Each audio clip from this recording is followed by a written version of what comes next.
muito bem-vindos a mais um episódio do Podclu, o podcast oficial do Couto de Oliveira. Nós estamos aqui com o professor Leonardo e a minha parceira de hoje é Marilyn. Oi! E hoje nós iremos entrar num tópico, como posso dizer, um tópico um pouco mais voltado para a parte cultural.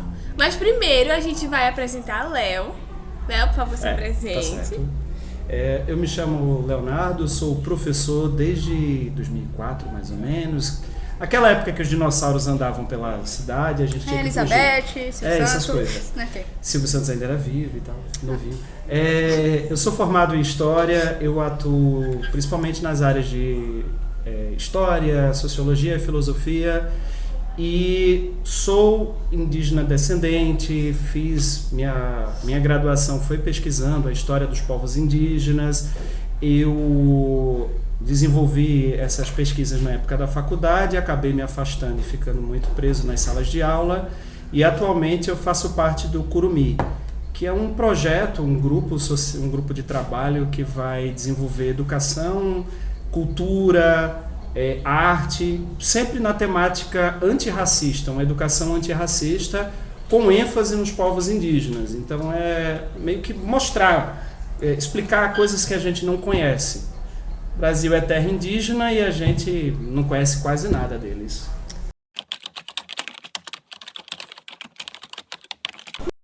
Léo, então vamos lá para a primeira pergunta. Então, Vamos lá. qual é a origem do folclore? Porque, assim, o folclore, ele é um feriado. Feriado não, né? Ele é uma data comemorativa que todo ano, obviamente, por ser uma data comemorativa, mas todo ano a gente é apresentado o folclore de forma, como posso dizer? Diferente do que realmente deveria ser. De forma genérica. Na educação infantil a gente sempre foi ensinado assim, pinta aqui o saci. Não, a lenda da mula sem cabeça. Vamos e aí pintar toda um aquela índio. coisa mais infantil, na questão da fábula. Pintar o rostinho da criança de índio. Sim.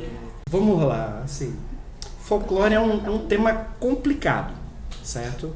A gente tem hoje pessoas que trabalham conceitos do folclore, cultura e identidade, que são a favor da palavra folclore e usam ela com ressignificado.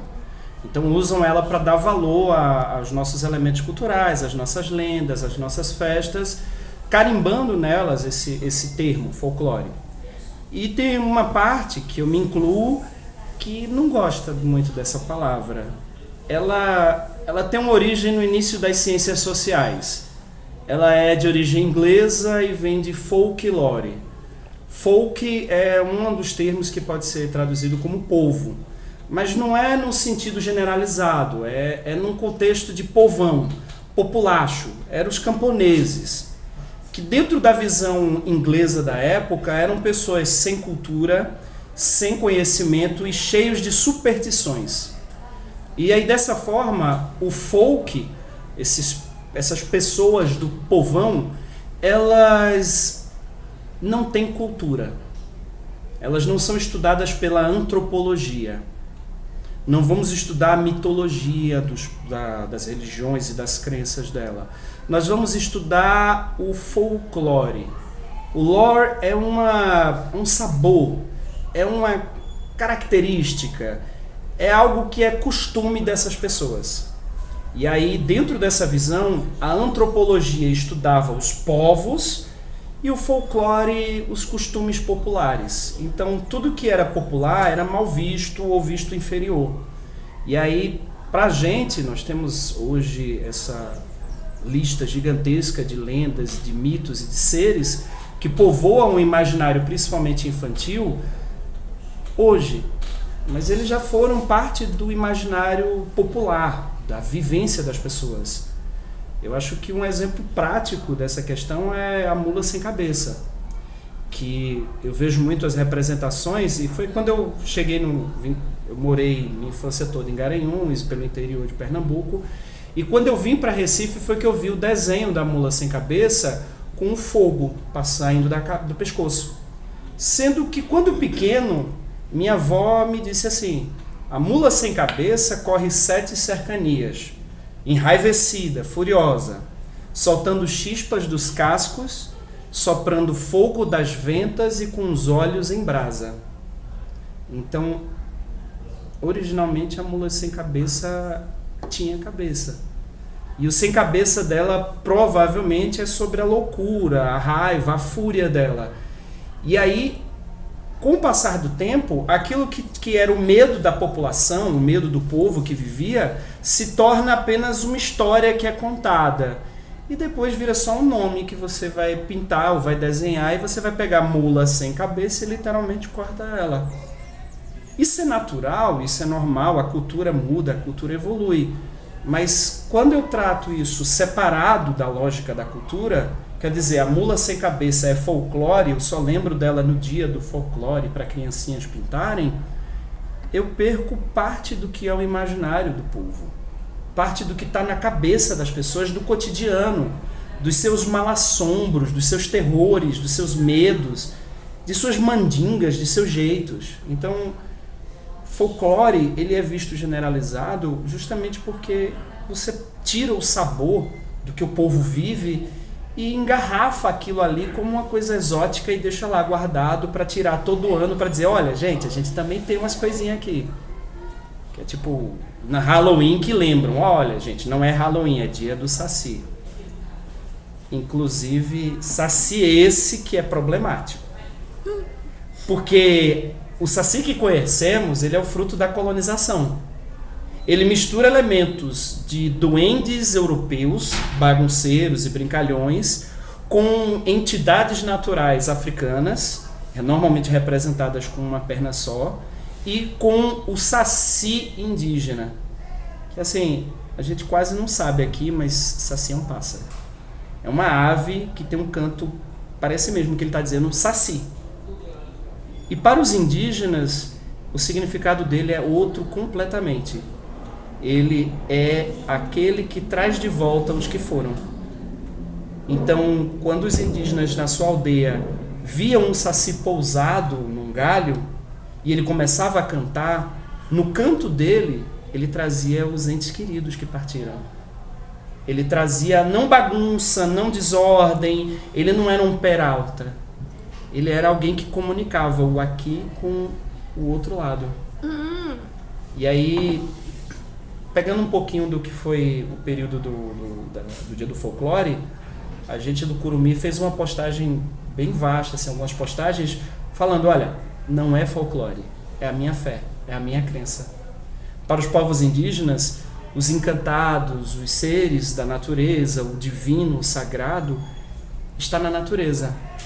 Então, assim como o Saci, ou a própria Curupira, a Mãe d'Água ou o Iara, são entidades que pertenciam a essa crença de alguns povos indígenas com que os portugueses entraram em contato e que depois se tornaram apenas uma curiosidade, um mal-assombro, um assusta-crianças. Eu mesmo, quando era pequeno, morria de medo de comadre Florzinha. Quem nunca? Né? Interior, mata, sítio. Aquele documentário que tá no YouTube.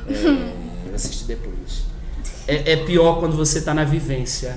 Quando você tá no interior de noite, não tem ninguém na rua, e aí alguém longe assovia e você corre pra casa quando é pirralha. Aí se assusta. Deixa até o chinelo no meio da rua. Né? Só que quando eu fui... Eu sou de uma religião de matriz africana, eu sou de terreiro de Candomblé e de Jurema, e em um dos cultos de Jurema a gente fez a festa na mata. E antes de começar os atos religiosos, o babá da casa, ele convidou a gente a saudar comadre Florzinha. Na mata, de noite, assoviar. Eu confesso.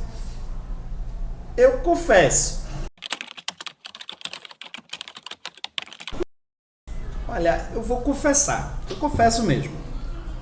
Eu olhei para a situação e disse, eu não vou assoviar, não. O cão que vai assoviar aqui, velho. Eu fiquei olhando assim, a mata escura, de noite, o pessoal começou a assoviar e eu disse, é sério isso? Vocês estão assoviando na mata Aí eu parei assim, não, é pra chamar a comadre Florzinha. Eu fiz, então se é pra chamar ela, eu vou pra casa. E aí aquele medo foi sendo vencido, sei lá pelo quê. E aí eu pensei, eu já tô aqui, já que é isso, bora ver o que acontece. Eu assoviei. Eu acho que foi pelo fato de ter muita gente. Ou E tá pelo todo medo mundo também. muito tranquilo. Então, tipo, se tá todo mundo tranquilo... Ninguém Dá pra levou fazer. lapada ainda, né? Ninguém levou chicotada, então tá de boa. E assim, tava super tranquilo. Até que quando terminou de assoviar, que eu olhei pra uma área vazia, eu vi uma coisa que parecia ser uma pessoa. Tamanho de uma criança. Não deu pra ver direito, mas eu senti. E aí, naquele momento, o que era o mal assombro da minha infância, o medo que eu tive durante minha infância toda, os pesadelos, que depois se tornou um caos, uma coisa que se conta, uma memória de, olha, no meu tempo era desse jeito, passou a ser parte do meu culto. Alguns anos depois a gente volta, todos os anos nós voltamos na mata, e eu já fui até convidado para, olha, leva ali a oferenda para comadre Florzinha, e aí eu, tá certo. Tá tudo bem. Vamos lá, o medo tá superado. Não precisa ter medo, ela não vai lhe dar chicotada. Olha, com todo respeito, eu tô deixando aqui. Mas é uma visão diferente. Ela se tornou não um espírito que agride, um espírito que machuca. Ela é uma guardiã da mata. Ela é um espírito que faz parte da natureza. Ela é uma entidade que ela tá naquele espaço protegendo. E como nós estamos naquele momento fazendo um ato religioso, fazendo nossos rituais, primeiramente a gente pede licença para ela, para acalmar e para apaziguar aquelas energias naturais. A gente vê muitas coisas assim, bem e mal. A natureza não tem bem e mal. A natureza é vida, morte, predação, decomposição. Ela é. Ela não é má, ela não é boa, ela é. Ela é. Um predador não pensa, pô, vou sacanear esse bicho aqui porque eu vou matar ele. Não. Ele É só natural. pensa, tô com fome, vai ser tu, É o que tem pra hoje. né? É o que tem pra hoje. Se conseguir fugir, fugiu. Se não conseguir, jantia. É Se porque, correr, o bicho pega, se ficar, o bicho come. Né? é porque a gente passa, tipo, anos e anos da nossa vida, desde pequenos, sendo ensinados que aquilo é ruim, aquilo é ruim. Assim, eu acho que devemos isso à visão eurocêntrica Sim. que a gente tem. Tipo, quando a gente é pequeno, lá pro 5º, 6º ano, quando a gente tá aprendendo sobre a colonização, a gente sempre sabe da visão dos colonizadores. Correto. E aí, quando a gente vai crescendo, vai estudando mais sobre, a gente percebe que não foi bem daquele jeito. Conta essa história direito. Toda história tem dois lados e, infelizmente, o lado do europeu, ele venceu bem mais do que o lado indígena. É só a gente olhar agora para nós As vestindo consequências. roupas que seguem padrões europeus, falando língua portuguesa, que é europeia, tendo base de um pensamento assim, o que é o certo, o que é o errado, a nossa moral, os nossos valores, tudo é europeu. A gente mal sabe o que é o Brasil nesse ponto. E assim, a culpa é nossa, dos professores, porque repetimos uma realidade que foi nos ensinada. A mentira, o erro, o engano, ele vence assim, na repetição.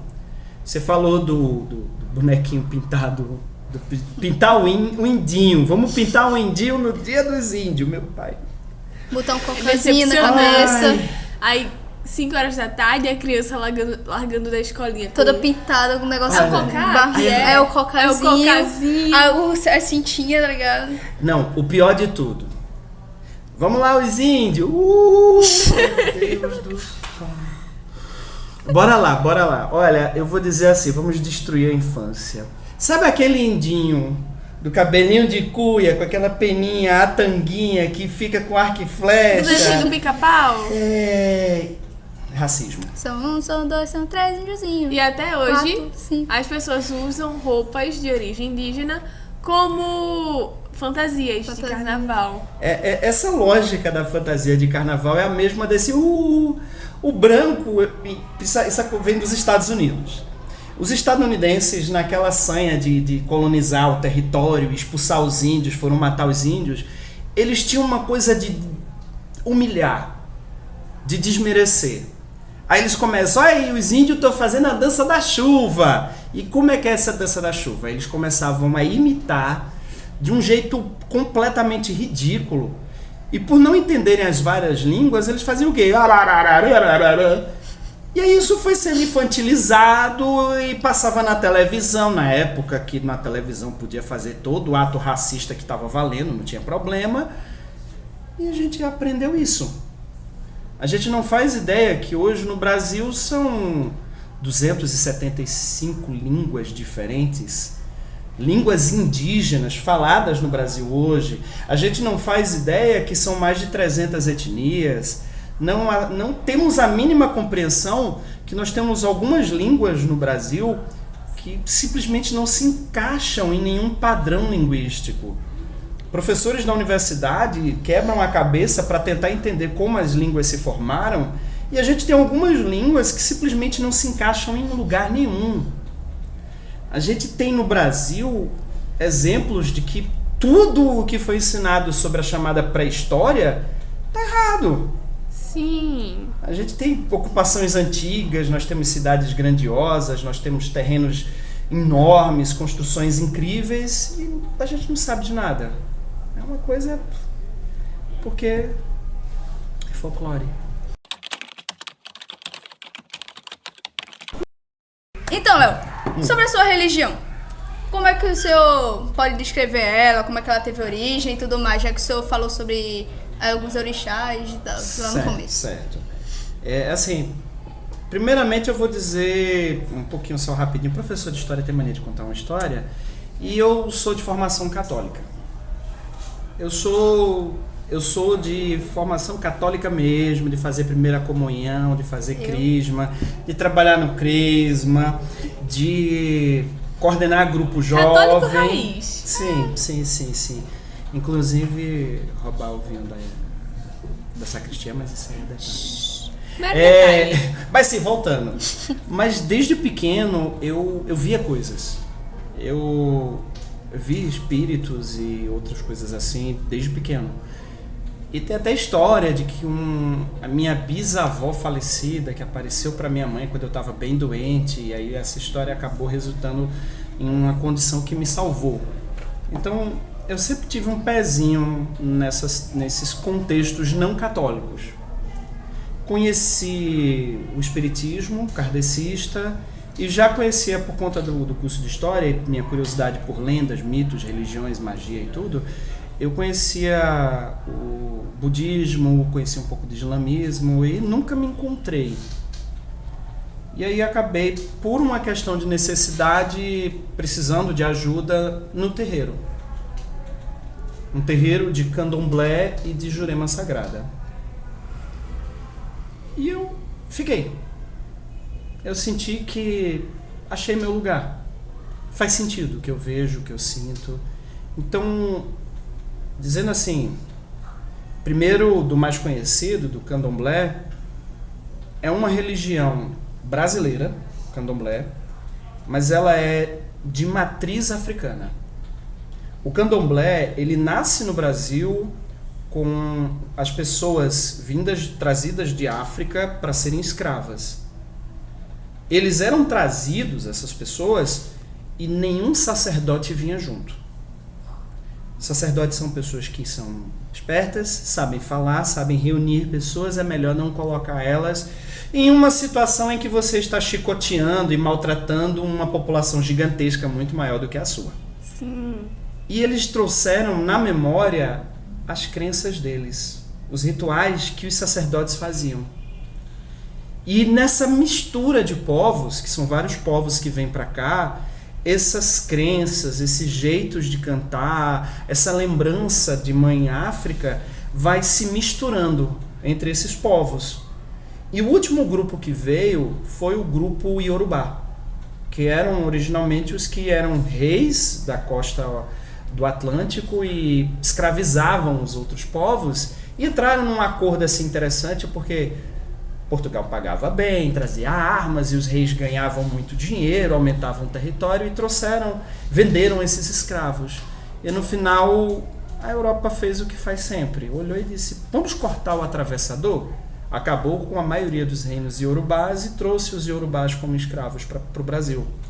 E esse último grupo, bem mais organizado e chegando já tardiamente, trouxe várias palavras da sua língua, inclusive a palavra orixá.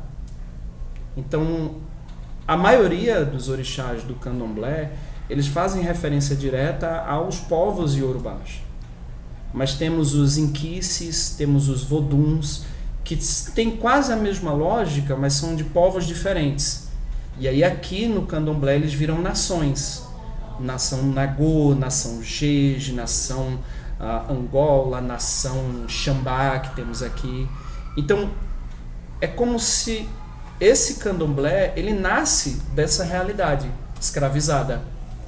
E vai nascer dessa busca por a sua raiz, a sua fé, aquilo que te salva, aquilo que te traz um alento. E aí é nesse sentido que a gente tem as religiões de matriz africana no Brasil. O outro lado, que é menos conhecido, mas por incrível que pareça, fora daqui do Nordeste a turma conhece bastante a Jurema, como a Jurema do Nordeste ou a Jurema pernambucana, porque ela é muito forte, ela é bem nordestina, ela surge daqui. E ela nasce do contexto de contato entre portugueses, principalmente pobres, pessoas pobres que estavam precisando de ajuda, negros alforriados ou aquilombados, e os indígenas que estavam próximos do perímetro urbano. A partir dessas interações, o pessoal vai pedir ajuda a esses indígenas para curar uma dor, para ajudar com uma limpeza, para ajudar a conseguir um casamento. Vão nessas interações pedir coisas a esses feiticeiros, esses catimbozeiros. Que a palavra catimbó, a gente que tem muito peso, né? Mas ela pode ser traduzida simplesmente como magia da fumaça, magia de erva ou magia de indígena. Então, dentro desse contexto, essa mistura de elementos cristãos, de matriz africana e indígenas dos diversos povos, dá origem à Jurema Sagrada. E aí, em vez de falarmos o orixá, que é essa entidade ancestral, essa força da natureza divina, esse ser que faz parte do próprio natureza do universo, nós temos os encantados. E os encantados, eles são tanto as forças da natureza, como a comadre Florzinha, que é a protetora, quanto pessoas que viveram entre nós e que ou conheceram parte desses segredos, parte dessa magia, ou se encontraram nessa Jurema, que tanto é a árvore, tem uma árvore Jurema, temos 3 tipos de árvore, Jurema branca, Jurema preta e Jurema vermelha, nativa aqui do Brasil, quanto a bebida que é feita da casca dessa árvore, que é a Jurema, quanto o ser e o estar Jurema, que vamos pensar assim, que é como se fosse um lugar religioso, onde um guarda-chuva, na sombra da Jurema ela acolhe os espíritos que vêm para trabalhar, seja com a origem que for. Então, nas festas de Jurema nós vamos ter os caboclos, nós vamos ter pretos velhos, nós vamos ter até mesmo entidades que trabalham em outras crenças, como a Umbanda, por exemplo, que é parecida, mas não é diferente. Então, a Jurema é como se fosse uma árvore espiritual que acolhe. É mais ou menos isso, assim. Mas assim, você perguntou, né? Como é que eu traduzo isso? Pior que eu esqueci. Ficou legal, ficou bonito. Calma, eu lembrei. A árvore que acolhe. Assim, para tentar simplificar, né? Vamos tentar simplificar. O que significa para mim o candomblé e a Jurema? Eu cultuo a natureza enquanto sagrada e meus ancestrais. Ancestral não é antepassado. Ancestral não é meu avô, meu bisavô, também. Mas o ancestral, ele é a força viva que me acompanha. que me ajuda e que torce por mim. O ancestral, ele é essa força que empurra a gente para frente. Eu acho que a melhor analogia assim para explicar é ir para a cultura geek, nerd, assim, falar, sabe Avatar, a lenda de Aang, quando entra no estágio de Avatar, que ele olha para trás e tem um monte de outros avatares? É a mesma lógica. Uma coisa linda que eu escutei foi, nós somos a realização dos sonhos de nossos ancestrais. Então, assim, fica a dica, assim, nunca pensem vocês são pior, péssimos, horríveis. O mundo às vezes leva a gente para pensar essas besteiras. Imaginem o seguinte, antes de vocês veio gente que lutou, que construiu a realidade que nós estamos e entregou pra gente fazer melhor. Então nós somos essa realização e eles estão torcendo pra gente superar eles sempre. Então é muito forte. O senhor falou sobre a macumba, mas a macumba geralmente as pessoas falam que é um instrumento. Então, sim. Quais são os instrumentos de gírias, essas coisas, e por que as pessoas chamam tanto a macumba de macumba? As pessoas falam de macumba como se fosse tipo, ela vai fazer macumba pra mim, pra fazer feitiço, alguma coisa pra prejudicar. A mesma lógica do catimbó, né? Uhum. O catimbó vai fazer catimbó e tal, a macumba. Vamos lá. A oficial, a mais conhecida da macumba, é que ela é um instrumento musical. É um instrumento percussivo, serve para marcar o tempo, e que ela é feita de bambu. A melhor explicação é que ela é um reco-reco. Você pega um pedaço de bambu, corta uns pedacinhos e fica passando, e ela vai para marcar o tempo. Nas primeiras festas que as pessoas escravizadas no Brasil fizeram, elas não tinham como fazer muitos instrumentos. Então elas batiam onde podiam, pedras, madeiras, toras, improvisava. E a macumba era uma coisa fácil de fazer. Cortava um bambu, rapidinho fazia e estava fazendo. Logo, a macumba ficou sendo marca dessa festa de preto, dessa festa demoníaca, dessa festa maligna. A gente tem que entender que o Brasil é fruto dessa colonização. Ele é fruto da escravidão. Quem escraviza, quem faz o mal, não diz que está fazendo mal. Ele acha que ele é o certo.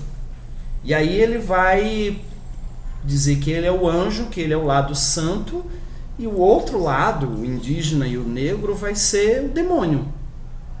Então, a festa, que podia ser simplesmente uma comemoração, uma coisa para relaxar, que também se vê na religião, as religiões africanas, em sua grande maioria, envolve festa, dança, cânticos, comidas, porque para eles tudo isso é uma energia maravilhosa. Então, se eu não rezo em silêncio, quietinho num canto. Eles rezam cantando, eles rezam dançando, eles rezam preparando comida e comendo.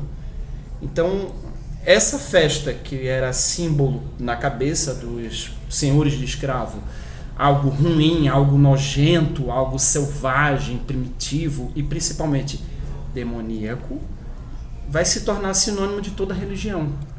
E aí vira um macumbeiro. E aí vira um sinônimo de gente que está fazendo coisa errada. Mas assim, tem um segundo significado. Esse eu descobri faz pouco tempo. Na língua banto, se não me falha a memória, se eu tiver errado alguém vai vir me esculhambar. Mas, na língua indígena, se não me falha a memória, é banto. Cumba é reunião de sábios, reunião de sacerdotes, reunião de magos, feiticeiros, gente que vai fazer magia, ou que vai cultuar as divindades. E ma é o aumentativo. Então, uma macumba seria uma grande reunião de sábios, de sacerdotes. Então, poderia se interpretar uma macumba também como uma reunião de sacerdotes, de uma festa religiosa. Mas tudo é o peso da palavra. Quando a gente puder ver um terreiro de candomblé, de umbanda, uma tenda, uma casa, os próprios povos indígenas sem essa violência, a gente vai poder olhar para essa história e dizer, é macumbeiro e rir da situação. Porque você não está sendo ameaçado de levar uma pedrada na cara. Mas assim, enquanto não, a gente ensina. A gente tenta trazer essa ideia assim de, poxa, por que tá falando macumbeiro? Eu sou candomblessista. Eu sou juremeiro. Ou, eu brinco até, acho que eu brinquei com vocês nessa vez, que eu disse, ou uma coisa que era muito comum aqui em Pernambuco, porque as festas de Xangô aqui em Pernambuco eram mais importantes. Xangô é mais lembrado. E aí começaram a chamar os macumbeiros de xangozeiros. Aí dizia, tá indo pra xangozada, né? Tá ligado. Como a minha casa é de Xangô, eu aceito ser chamado de xangozeiro sem problema. Tá me elogiando, fera? Não tem problema. Nenhum. Oxê, caô cabecilé. Pegando essa analogia de que o que escraviza é o bom e o escravizado é ruim, e pegando aquela parte também da visão eurocentrista, eu ia falar de intolerância. É muito nítida essa intolerância que tem na sociedade hoje em dia. Principalmente que, se você for ver a história da colonização, não faz muito tempo. Não. E vai demorar anos para as sequelas da colonização irem embora. Se bem que a geração de hoje não tá ajudando. Porque piadas racistas voltaram a ser sinônimo de ironia. E tem até pessoas de cor fazendo essa piada. Racismo não escolhe cor, preconceito não escolhe. A pessoa sofre e aplica. Pior. E aí, por exemplo, uma pessoa pode ir no ônibus e pregar o cristianismo. Sim. Mas se uma pessoa do candomblé se levantar, as pessoas já vão ficar com aquele olhar, o motorista vai mandar descer, vai aparecer policial, vai ter Segunda Guerra Mundial. Vai a galera bater, vai xingar, manda calar a boca, dizer que não existe. Eu já vi uma pessoa cuspir numa bala porque disseram que é Cosme e Damião. Uma bala? A bala de Cosme e Damião. A balinha da docinho. Aí ela, obrigado, é de Cosme e Damião. Assim. Ué? É doce. É só um doce. E aí, é uma pergunta, mas eu acho que praticamente o assunto todo já explicou por quê. Mas pra quem não entendeu ainda, por que que religiões de matriz africana sofrem mais preconceito do que o cristianismo e outras religiões? Assim, tá meio nítido. Tá. Porque embora o Brasil seja um país laico, já dá pra ver. Mas assim, é um nítido que todo mundo vê, mas ninguém quer entender. Um assunto tácito. Primeiramente, a gente fala de privilégio. Ninguém quer assumir que tem privilégio. E assim, sim, religiões no geral acabam sempre sofrendo preconceitos. Porque cada religião tem o seu modo de viver, sua prática, que entra em desacordo com grupos dominantes e são perseguidos, certo? Porém, primeiro, o Brasil é um país que agora é laico. Mas ele foi fundado como uma nação católica, temente a Deus, serva e que está catequizando esses selvagens em nome de Jesus. Então, os povos indígenas, eles foram escravizados, assassinados e exterminados em grandíssima parte. Mais de 5 milhões. Simplesmente, bem mais. Mas assim, porque a fé cristã previa ir e enfrentar os infiéis. Loucuras que vieram para assegurar tô brigando aqui com o microfone.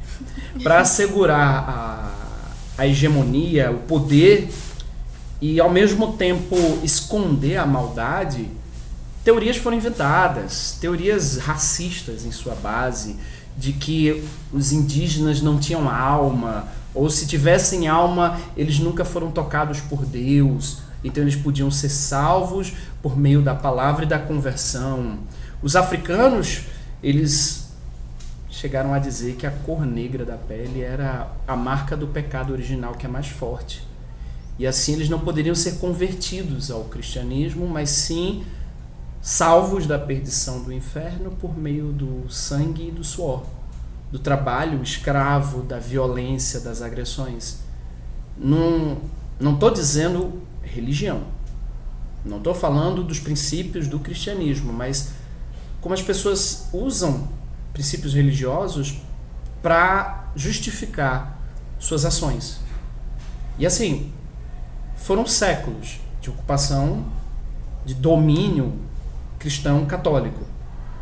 Com a chegada do Estado laico, os católicos continuaram tendo força. Feriados nacionais, festas, igrejas e várias coisas com favorecimento do recurso público e prestígio. Eles Sim. eram importantes. Tanto que o dinheiro, ele tem Deus é fiel numa parte. Embora o Estado seja laico. E quando tem alguma eleição, as pessoas sempre falam de Deus, Deus, Sim, Deus. sim. E aí, com a questão do advento, do crescimento das religiões evangélicas e a propagação delas na sociedade, diminuindo o poder da Igreja Católica, crescendo o poder do movimento evangélico, a gente vê o surgimento da política no meio. E aí, quando você junta poder político, poder religioso, gera alguns problemas. Então, assim, sim, evangélicos sofrem perseguição. Sim, são esculhambados, são tirados onda. Minha mãe diz que quando pequeno, quando via o pastor e os fiéis passando na frente da casa do pai dela, meu avô, ela começava a berrar feito uma cabra. Porque chamava eles de bodes, porque gritavam muito dentro do culto. E aí é bé, bé, bé, pra esculhambar. Apanhou do meu avô? Apanhou. Eu não precisei apanhar, essa parte boa. Mas assim, a gente não pode comparar o peso disso com terreiros sendo atacados por traficantes, por policiais, por milícias, pessoas sendo esculhambadas na rua. Teve um caso, acho que uns 5, 6 anos atrás, de uma menina, um adolescente, que tomou uma pedrada na cabeça porque estava com roupa de terreiro. Rio de Janeiro. Rio de Janeiro. A cena é linda. A mãe, a filha, uma tia e uma amiga estavam indo para a festa, todas de branco, com roupas de festa de terreiro. Um grupo de rapazes passou tirando onda e esculhambando. Elas não deram visão, não fizeram nada, não reagiram. Então eles acharam que foi pouco. Arremessaram a pedra.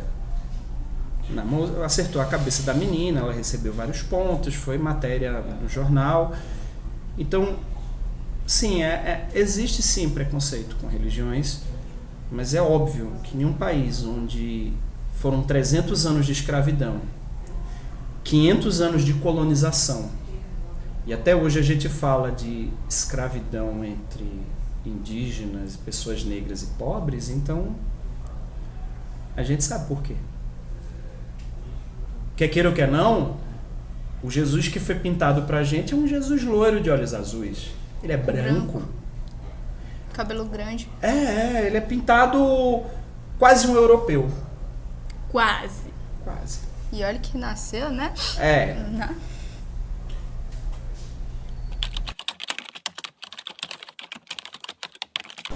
Assim, simplificando, não é uma coisa de vamos combater o cristianismo, vamos acabar com os cristãos.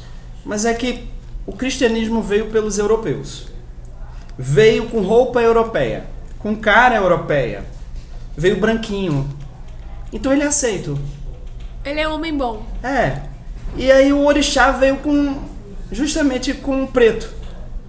O orixá vem com o preto, com aquele que é o endemoniado, o que veio para prejudicar tudo. Que é ruim. Vai ficar sempre nessa lógica. É racismo. Forma mais simples de dizer. Calma.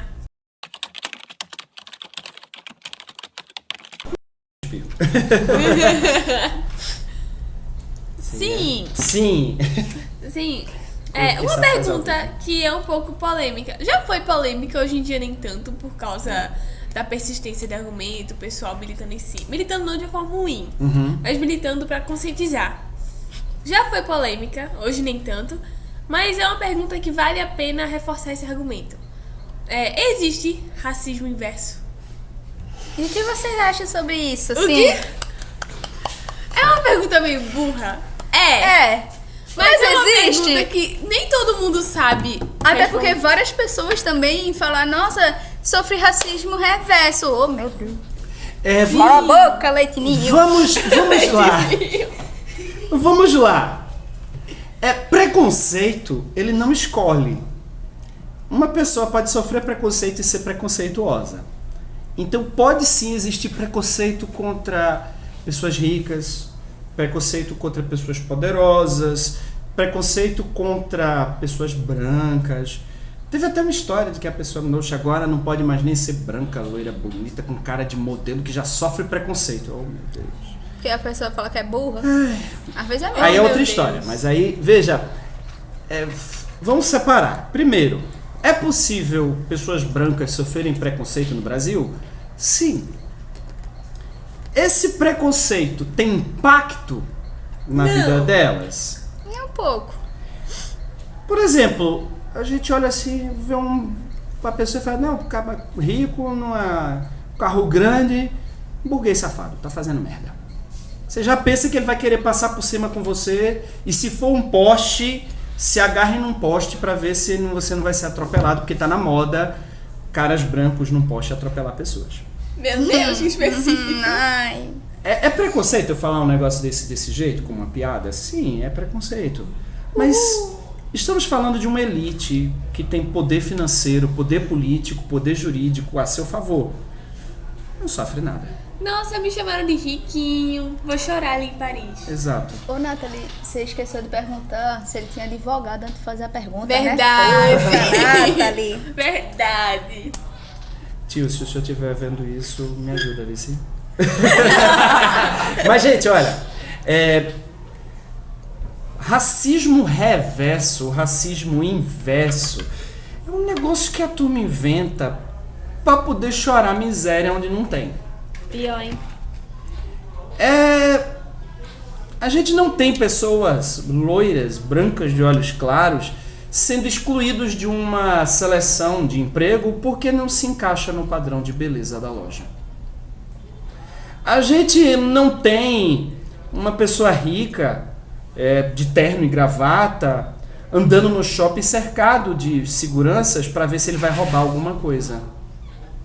Mesmo que alguns dos maiores assaltos no Brasil tenham sido feitos por pessoas brancas de terno e gravata. Não vou especificar nada para não precisar ter que conversar com os advogados. Mas o preconceito, ele existe. Você pensa algo sobre alguém sem conhecer. Isso é preconceito. Racismo é algo que existe no Brasil e em países como, por exemplo, os Estados Unidos, que teve uma população escravizada. Ele nasce dessa diferença entre vidas. Pessoas negras no Brasil foram escravizadas. Elas não tinham direitos. Elas não podiam estudar, não tinham direito a ter casa, elas não tinham liberdade. Elas não tinham direito aos filhos. E quando houve a libertação, o fim da escravidão, a indenização que houve foi para os ricos fazendeiros, porque iam perder a mão de obra. Meu Deus. E a população escravizada, que não era mais escravizada, finalmente foi livre. Prazer, tudo bem, vai embora, procure seu lugar e tchau. Sem terra, sem estudo, sem conhecimento, sem nada. Então nós temos uma situação racista no Brasil. Embora a raça seja um tema discutível na questão biológica. Não podemos categorizar uma raça biologicamente falando, mas socialmente já se usando essa questão da raça negra, a raça branca, então a gente usa ele para falar do racismo. Então, resposta seca, racismo inverso, racismo reverso, não existe. Talvez quando os brancos forem escravizados e eu tiver que ir pro grilhão, porque meu cabelo é mais fino e liso, aí eu talvez possa conversar sobre racismo reverso. Aí eu, poxa gente, eu tô sendo chicoteado aqui. Meu Deus.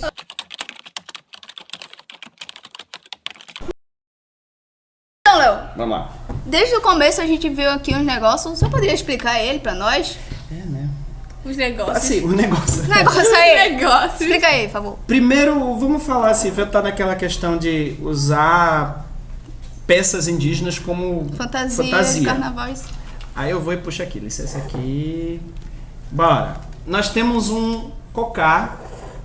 Original. Esse veio de um grupo de cultura e produção artesanal de Palmeira dos Índios, o povo Chucuru Cariri. Ele é no estilo funiô, daqui de Pernambuco. Eles trocam essas informações, eles aprendem, e aí veio para mim, comprei, veio abençoado para eu poder utilizar nos meus atos religiosos. Eu não uso isso aí para passear na rua. Eu não vou usar um cocá para passear na rua. E ali no mercado comprar pão. Né, não dá. De cocá e chinelo. Por quê? Porque o cocá é um objeto sagrado dentro da cultura de alguns povos indígenas. Primeira coisa assim, tipo, nem todo povo indígena tem cocá como regra. Então, e existem diversos métodos, estilos diferentes de cocá. Então, esse aqui é um produzido aqui no Nordeste, principalmente no sentido de artesanato mesmo, que passou por um ritual lá na aldeia e que faz parte do meu trabalho com a Jurema Sagrada. Assim como a maraca, que é um chocalho.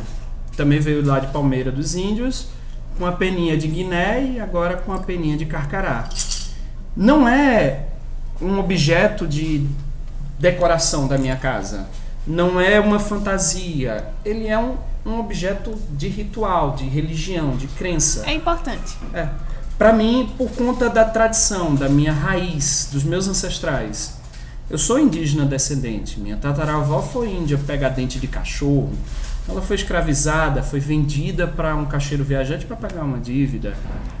Então, eu tenho essa consciência dessa história, dessa raiz ancestral e busco essa raiz estar sempre comigo, como um colarzinho de artesanato indígena. Esse aqui, pesqueira, chucuru do Ororubá.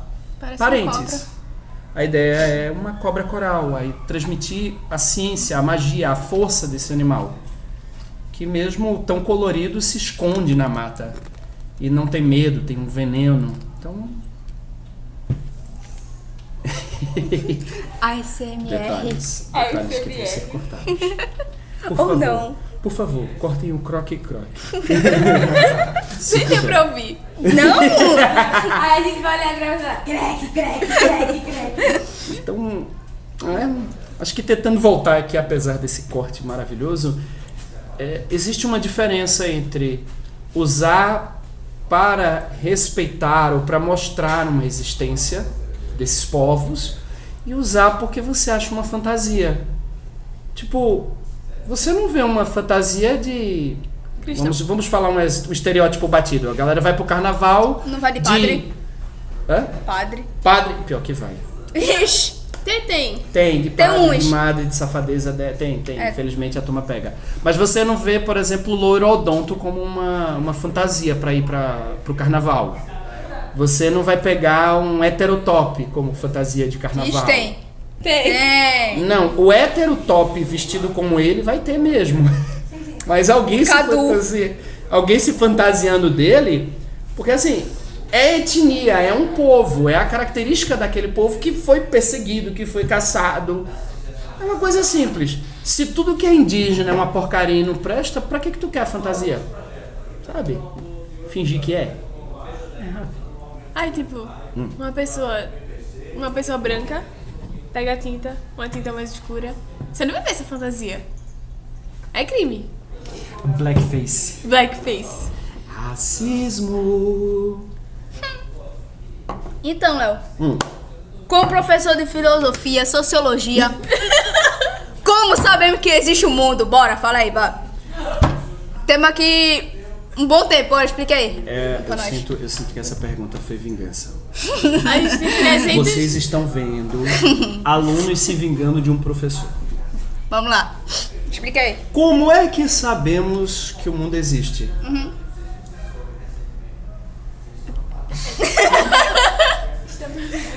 Isso é vingança por mandar a gente ficar escolhendo entre sofistas e socráticos. O existencialismo foi legal. Foi. É um negocinho chatinho que vocês pegaram, assim, porque a gente vai, se brincar, a gente vai chegar na Matrix e volta e não chega numa resposta definitiva. Filosoficamente falando, vocês sabem que o mundo existe porque você experimenta ele. E porque ele se torna real para você. Se isso é real para você ou não, é o que importa. Uma memória vívida, o cheiro de pipoca quando você pensa num cinema, o sabor de uma comida da infância que vem, eles não são reais, não existem fisicamente, mas faz parte de você. Eles não são reais, eles são mentira. Suas memórias são mentiras. Então assim, se for pra brincar, a gente vai longe. Então quer dizer que a teoria da gente viver na caixa de todinho é verdade? E a lua é só o buraco? Eu pensei que ela vinha com a teoria da Matrix, que tá mais na moda, mas essa Não, da caixa muito de obrigada. todinho, essa da caixa de todinho eu achei massa, velho. Por nada. Eu só tô com medo de alguém passar e pisar nele. E o aquecimento... Já pisaram. O aquecimento global foi pra trás da geladeira. A edição da geladeira, agora estamos no aquecimento global. Minha gente, teorias de conspiração temos aqui. Gente, olha, esqueçam a história da Terra plana. Ela não é plana, ela é uma rosquinha. Tem um furo no meio. A água sabe por ele. Você faz a volta. Acabou o podcast. Tchau, gente. Muito obrigada pela participação, professor. Obrigado, gente. Obrigada por Volte mais vezes. clarear nossas ideias. E eu espero que as pessoas que vejam esse podcast mudem a sua visão eurocêntrica do mundo. Vamos deixar de ser colônia. Uhul. Eu sou Nathalie. Eu sou Marilyn. E a gente tá com o El. Decolonizem-se. Até o próximo podcast. Tchau. Tchau.